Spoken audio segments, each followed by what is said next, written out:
Oi, Carol. Oi, Sérgio. Sejam bem-vindas e bem-vindos ao Territórios Resilientes. Eu sou Carol Guimarães, cientista social e urbanista, com uma longa trajetória em desenvolvimento sustentável. Olá para vocês. Eu sou Sérgio Andrade, empreendedor socioambiental e especialista em gestão pública, desenvolvimento, sustentabilidade.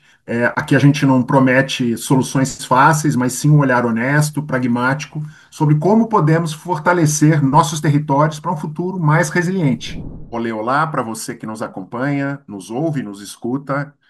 Hoje, vamos conversar sobre um tema fundamental, né, sobre o debate de territórios, né, que é a construção de legados. Essa relação entre empresas e territórios, municípios, empresas, comunidades, ela tem desafios que são emblemáticos, mas a missão sempre é construir modelos de desenvolvimento que gerem legados, né, que tragam maior desenvolvimento às regiões em que se instalam, né, esses empreendimentos. E hoje eu tenho o prazer de receber Elbia Ganon, presidente executiva da Beólica. Tudo bem, Elbia? Tudo bem, é um prazer falar com você e que bacana a temática do seu podcast. É muito bom falar sobre território, sobre desenvolvimento, é minha paixão. É a nossa. Muito bem, queria começar te apresentando, porque a audiência precisa conhecer essa trajetória tão interessante que Elbia hoje nos fala aqui com muita propriedade sobre desenvolvimento de territórios. Ela é presidente executiva da Beólica desde 2011, é doutora em engenharia de produção pela Federal de Santa Catarina, mestre em economia pela mesma instituição e, antes de liderar a associação, atuou como economista-chefe no Ministério de Minas e Energia, foi integrante do Conselho da Câmara de Comercialização de Energia Elétrica.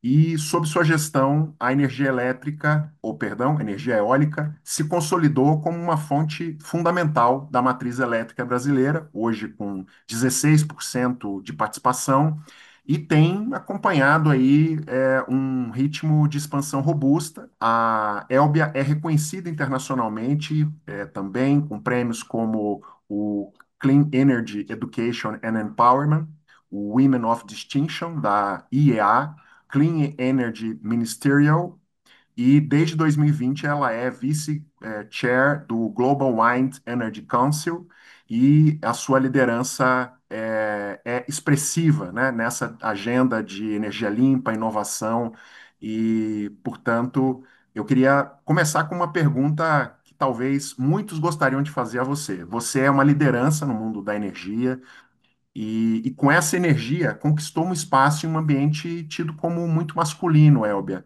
Qual o desafio de liderar nesse contexto? O que que você aprendeu? Olha, eu completei este ano, 2025, 25 anos de carreira. E eu comecei lá atrás na agência reguladora e estava ali no meio do meu doutorado, então muito jovem, formada em economia, o que não é muito, ou pelo menos na ocasião não era muito usual trabalhar com energia e ser economista, né?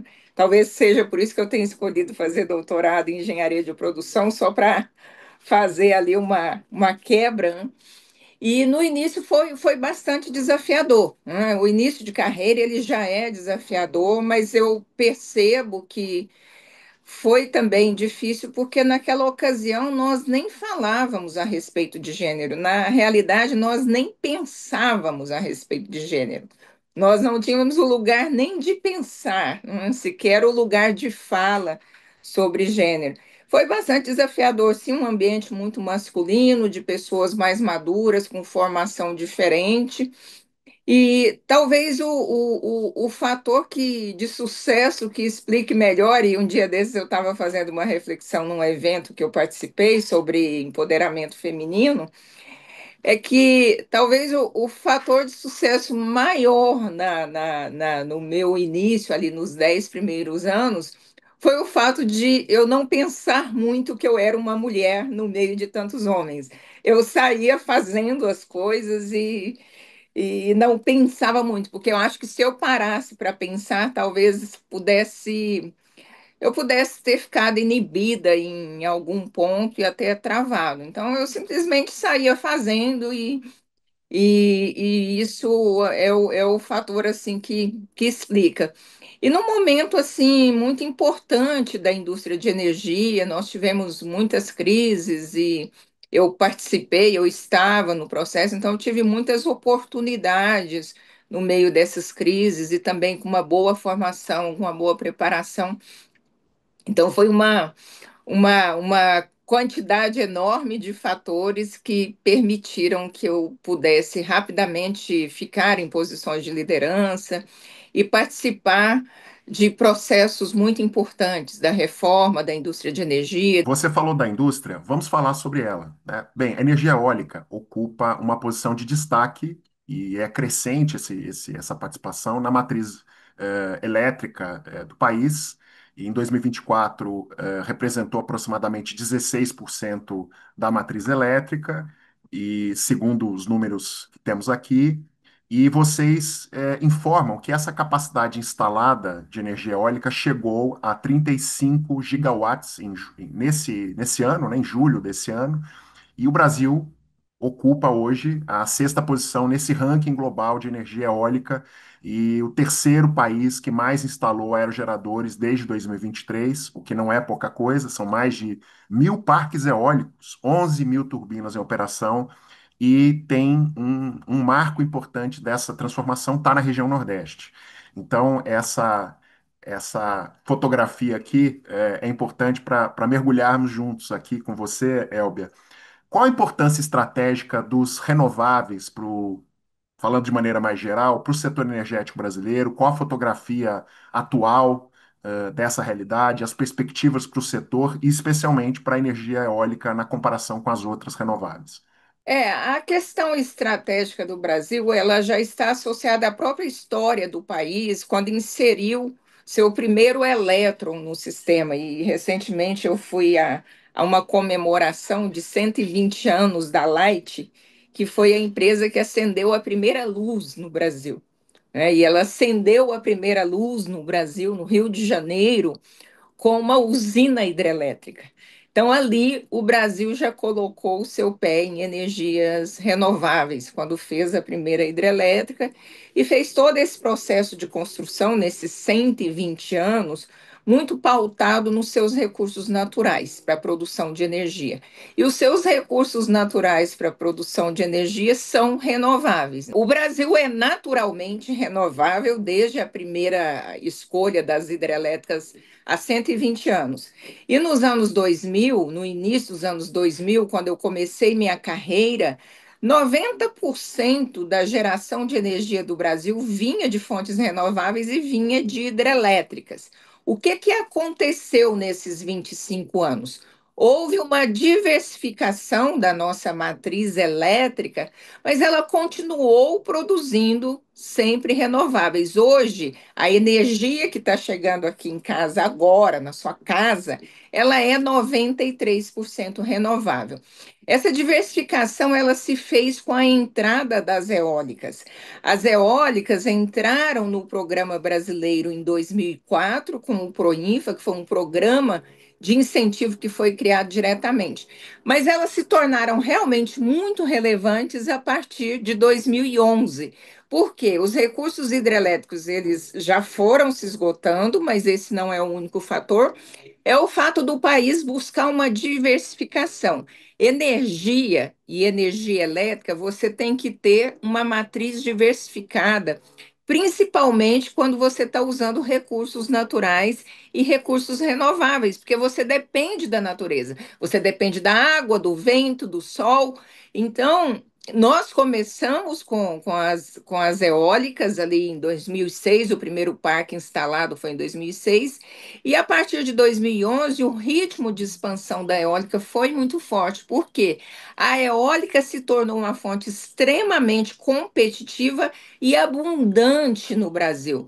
Principalmente no Nordeste brasileiro, desses mais de 1.000 parques instalados no país, 90% estão no Nordeste brasileiro. Eu queria aqui explorar com você esses efeitos para o desenvolvimento local. esses dados de que os parques eólicos aumentam, né, em torno de 20% do IDH. Isso é enfim, uma realidade surpreendente. Então, como é que se dá essa medida? Como é que vocês explicam, né, esse impacto positivo na qualidade de vida, e no desenvolvimento econômico local? Esse desenvolvimento ele se dá por dois fatores centrais, né? Os dois centrais, mas na realidade a gente está falando de um efeito ali que tem muitas variáveis, né? A gente até utilizou a metodologia de equilíbrio geral computável para conseguir fazer esse cálculo. E a gente precisa dos dados do IBGE para medir o IDHM e a gente mediu também o PIB. Mas o que que acontece?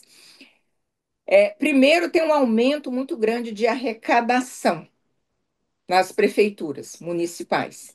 Então, o Nordeste mesmo, e essas cidades do Sul que eu visitei, a energia eólica passa a ser a primeira atividade das regiões, que é a mais arrecadatória para as prefeituras. O imposto sobre serviço, né? Não, é impressionante que já atingiu o parâmetro de principal fonte de arrecadação. Isso surpreende bastante. Isso aconteceu em muitas regiões, inclusive no sul do país. Os prefeitos mudaram a bandeira da cidade, né? No sul tinha ali gado, uva, daí eles botaram as eólicas. Então, assim, tem esse efeito muito para a prefeitura, então, para o poder público da região.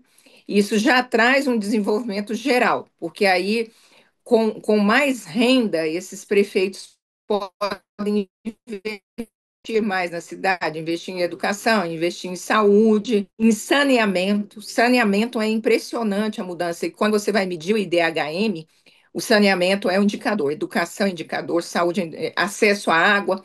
Então, isso do lado do poder público.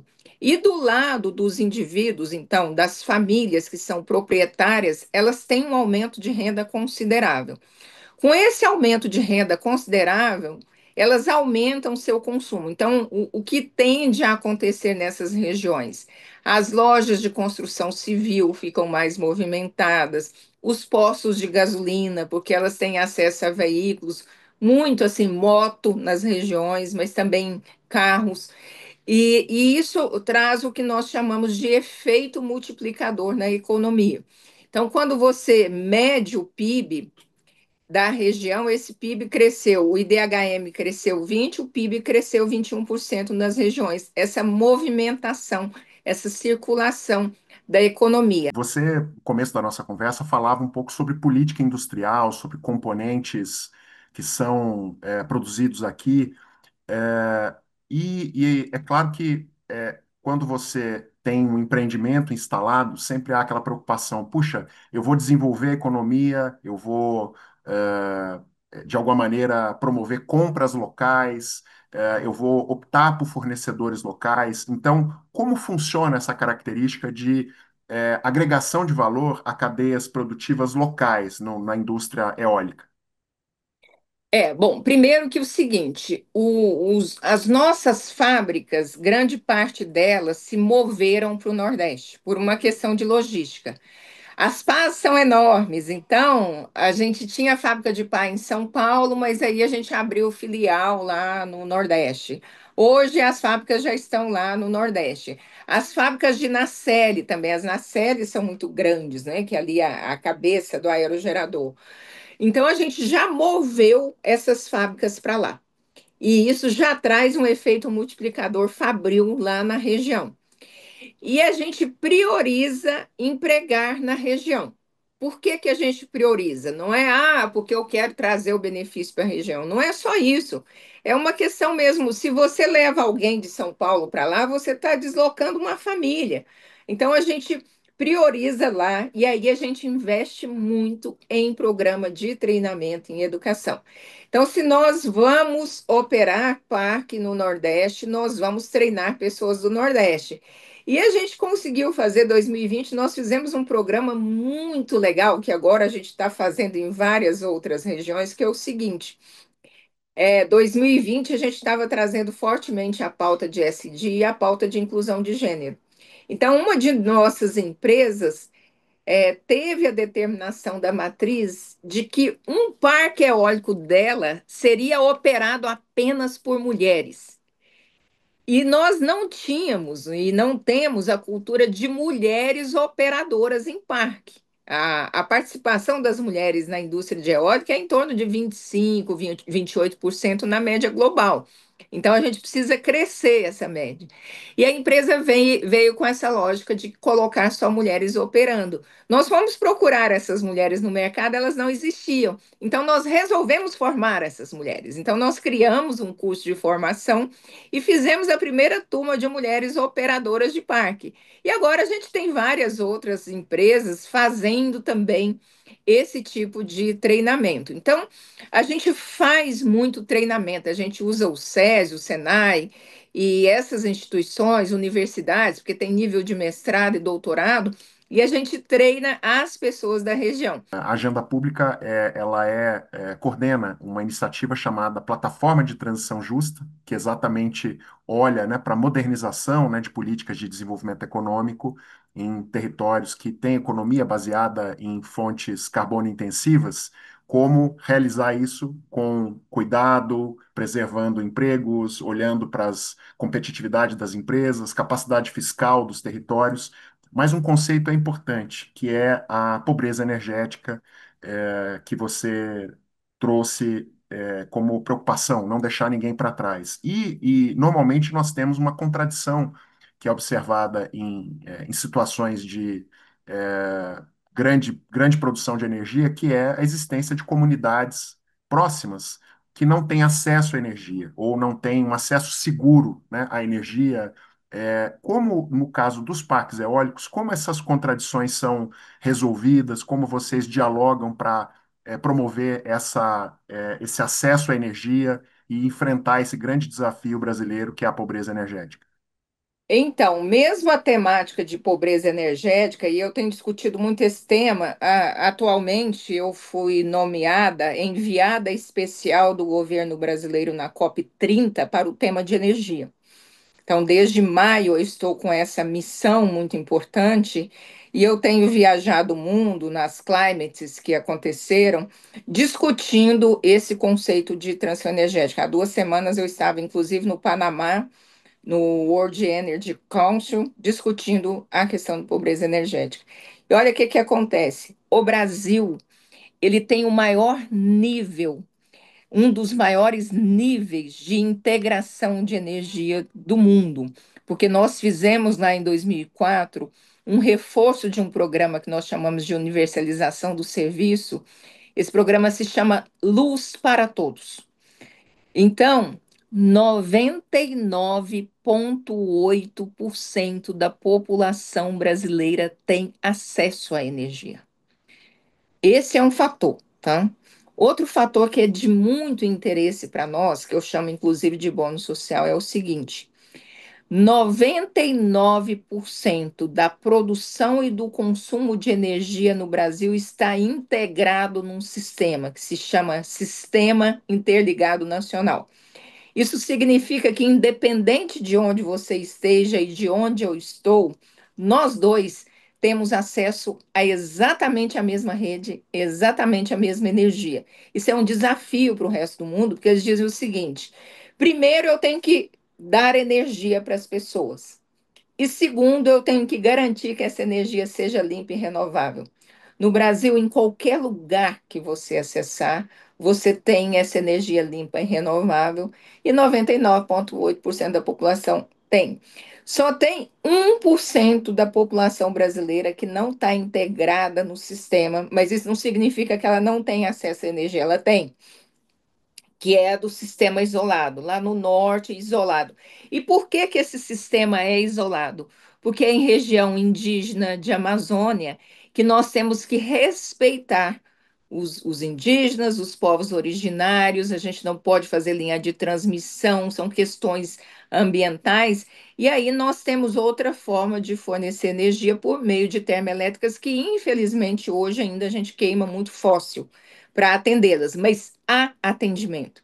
O nosso objetivo agora é mudar a forma de energia que chega lá. Então, trocar esses fósseis por fonte renovável. Inclusive, tem um programa do governo que é do sistema isolado, de fazer leilões para o sistema isolado, substituindo as fontes de energia. Então, assim, essa questão do acesso, falando de país, ela já é muito grande. Esse programa vai ao ar durante a COP30. Então, não poderia perder a oportunidade de ouvir você sobre esse desafio, né? Nós estamos em transição para uma economia de baixo carbono. Você representa um setor que é parte da solução e o Brasil tem questões, né, com agora o anúncio, né, de exploração de fontes fósseis no Amazonas e de maneira geral, qual a sua expectativa para a COP30? Qual a mensagem que o Brasil levará? Quais os resultados que a gente pode esperar do ponto de vista da contribuição das energias renováveis? Bom, nesta minha missão, talvez o aspecto mais desafiador, mas também mais intrigante que eu gostei, é que eu sou representante de energia como um todo na missão da COP. E eu sou uma especialista em energia e, nos últimos anos, em energia renovável. E a minha bandeira é fácil, né? Então, fazer o que eu faço tem sido assim fácil por toda a história que eu construí. E de repente, eu estou diante de um desafio de levar um posicionamento da indústria de energia como um todo, e inclusive entender melhor o setor de óleo e gás e, portanto, as energias não renováveis, né, os fósseis.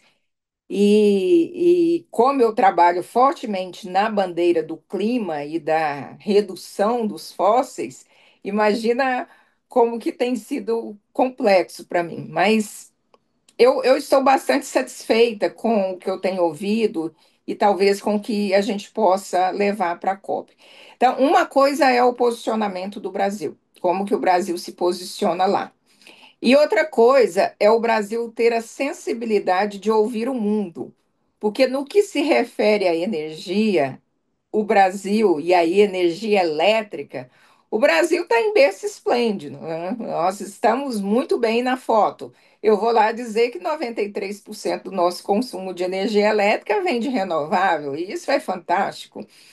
Mas nós precisamos enfrentar uma discussão maior que está no Acordo de Paris e que ficou muito mais clara em Dubai, que é a transição para longe dos combustíveis fósseis. E o fator mais importante nessa discussão é o que a gente discutiu o tempo inteiro nesse podcast. A importância que o setor de óleo e gás tem, porque a de renovável a gente já discutiu bastante aqui, acho que está muito claro, mas a importância que o setor de óleo e gás tem para um país, no que se refere ao PIB, ao efeito multiplicador desse setor. O que que eu compreendi ao longo desses meses nessa discussão? Eu não tenho dúvidas da contribuição do setor de óleo e gás para o PIB, para a balança comercial dos países e os efeitos multiplicadores do setor de óleo e gás. Isso é indiscutível. E é muito maior do que renováveis, porque os investimentos são maiores. Mas o que é importante saber é que outros países não têm uma posição tão confortável como o Brasil. Então, o Brasil ele pode fazer essa transição muito mais fácil do que o resto do mundo e cumprir as suas NDCs, que tem sido também um grande objeto de discussão, mais facilmente do que o resto do mundo. Mas o que está se calculando hoje, pensando globalmente, é que até 2050 o mundo não vai conseguir se livrar dos fósseis. É um dado. É dado. Então, quando você roda qualquer modelo e o próprio painel, né, o IPCC roda, de um lado ele diz o seguinte: olha, tem que acabar amanhã. Só que de outro ele diz: olha, relação oferta e demanda globalmente falando, nós somos ainda muito dependentes de fósseis. E aí, a posição do Brasil nesse momento, eu não estou dizendo que é a mais acertada, mas é a posição do país, e esse licenciamento de ontem vem nessa linha. Estou dizendo que está certo ou que está errado, não me cabe neste momento fazer juízo de valor. É o seguinte: o mundo vai continuar produzindo fóssil até uma determinada data. Eu, Brasil, tenho um potencial de fóssil muito grande. Inclusive, o fóssil que eu produzo, ele é bastante descarbonizado, se eu comparo com o resto do mundo. Então, eu, enquanto Brasil, e essa é uma visão extremamente política, né? E o político pesa, tem um peso enorme, eu, enquanto Brasil, eu não posso abrir mão desse recurso, porque eu sou um país de desenvolvimento, eu preciso desse recurso. E, de qualquer maneira, o mundo vai produzir petróleo, por que que eu vou parar primeiro? Então, a discussão está muito em torno disso. Então, politicamente falando, o Brasil tem adotado essa postura de que sim, eu vou produzir o petróleo, porque o mundo vai produzir, por que que eu não vou produzir? Né? Como é que eu vou justificar, e aí pensando num policy maker, num tomador de decisão, como é que eu vou justificar para a minha comunidade, para a minha população, que eu vou abrir mão desse crescimento, desse desenvolvimento? Isso na perspectiva política e econômica. Agora, existe uma perspectiva do clima. Do ponto de vista do clima, isso é péssimo. Né? Então, mas está todo mundo fazendo o que é péssimo. E na perspectiva ambiental, se o órgão ambiental concedeu a licença, talvez o impacto ambiental não seja tão grande, porque não teria concedido. Só que, assim, o grande desafio da COP, e o Brasil não vai resolver isso na COP 30, porque não é uma chave que você vira da noite para o dia. O grande desafio das COPs é que todo mundo já entendeu que tem que fazer o transition away, tem que fazer a transição para longe dos combustíveis fósseis. A questão é quando, qual é a data, porque tinha que ser ontem. Já deixaram para amanhã. Agora, que amanhã é esse? Eu gostaria muito de ouvir dos países, mas acho que não vamos conseguir, ouvir o seguinte: olha, 2040 a gente para, 2045 a gente para, 2048 a gente para. E ninguém está dizendo a data que para. Porque que vai produzir é um dado e é um fato. Agora, eu queria o quando. E isso está muito longe da gente chegar. A última pergunta é uma situação, é um jogo aqui com você. A gente sempre pede para que você se coloque num papel inusitado, né? E que no seu caso não é tão difícil, porque você já esteve nessa cadeira. Então vamos imaginar, o tema do nosso episódio é sobre construção de legado, e você já nos falou aqui que nós não estamos diante de um. O contrato ele tem um prazo, mas é uma energia que se renova, ou seja, os parques eólicos podem continuar operando durante muito, muito tempo. Então, construir legado e desenvolvimento, essa equação fica mais fácil. Mas ainda assim, eu queria que você se imaginasse aqui no papel de um gestor, né, de gestor público de um município nordestino de pequeno porte, que tem todas as características favoráveis aqui para a implantação da indústria de um parque eólico e que ele é bastante dependente da agricultura familiar. E nos arredores, você já tem essa implantação de parques eólicos e que vem sendo visto com muito otimismo na região. Mas há uma parte da comunidade que anda receosa, preocupada, né, com os possíveis impactos. Mas a prefeitura anseia, né, por essas oportunidades que podem surgir. Você nos relatou aqui. Então, eu queria que você se imaginasse no papel desse gestor público, como construir confiança, como trabalhar junto com a sociedade, com as empresas, para construir esse modelo de desenvolvimento em que a energia eólica pode ser realmente um fator decisivo para desenvolver esse município. Isso é muito interessante. Primeiro, que o que eu vou dizer aqui serve para essa prefeitura, mas serve para o país como um todo. Nós precisamos entender que o desenvolvimento econômico e social, ele vem a partir de um conceito de industrialização. Os países que se desenvolveram na história da sociedade são países que se industrializaram, de uma maneira ou de outra.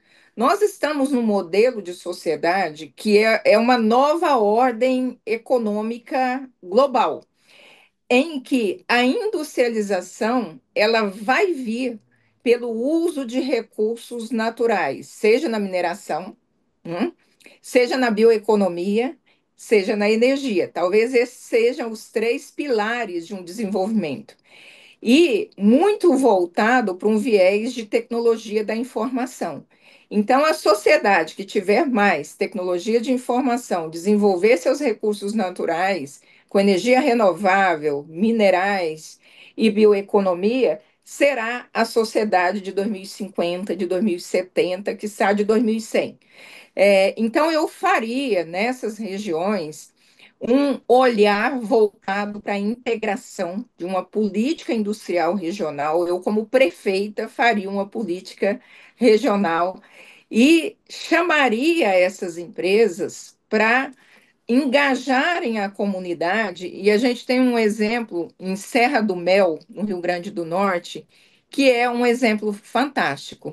Ali é um assentamento antigo já, acho que tem mais de 30 anos.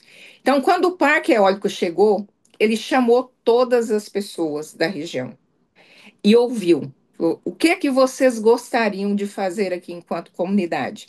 Eles disseram o seguinte: a gente quer dividir a renda dos aerogeradores. Então, o seu José Maria, que tem dois aerogeradores na propriedade dele, ele não vai receber pelos dois aerogeradores sozinho. Nós vamos somar quantos proprietários tem. A gente tem 20 proprietários, 30 proprietários. Eu vou somar quantos aerogeradores tem e vou dividir de forma igual. E tudo que foi política ali foi feito de forma igual. Vamos investir em irrigação para todo mundo. Vamos trazer escola e um posto de saúde para todo mundo e sempre todo mundo é ouvido.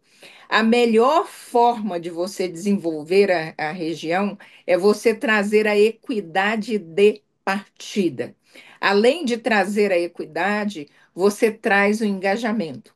Essas pessoas, essas famílias, elas protegem a região, porque elas se sentem donas do processo. É esse conceito comunitário associado a um olhar industrial, em que as prefeituras também cobrem responsabilidades, eles decidem entre eles se eles vão fazer um hospital ou se eles vão fazer uma escola. Então, é esse tipo de legado que eu gostaria de deixar como gestora, e eu gostaria de pensar isso enquanto país, porque é possível você fazer isso enquanto país. Que excelente te ouvir. Acho que foi uma discussão aqui tremendamente inspiradora. Tenho certeza que todos que nos acompanharam vão partilhar dessa opinião. E te agradeço muito por por esse momento aí conosco. E muito obrigado, Elber.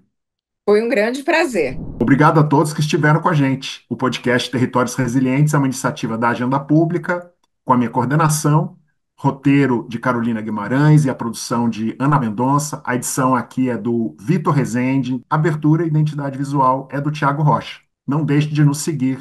Estamos no Spotify e no YouTube.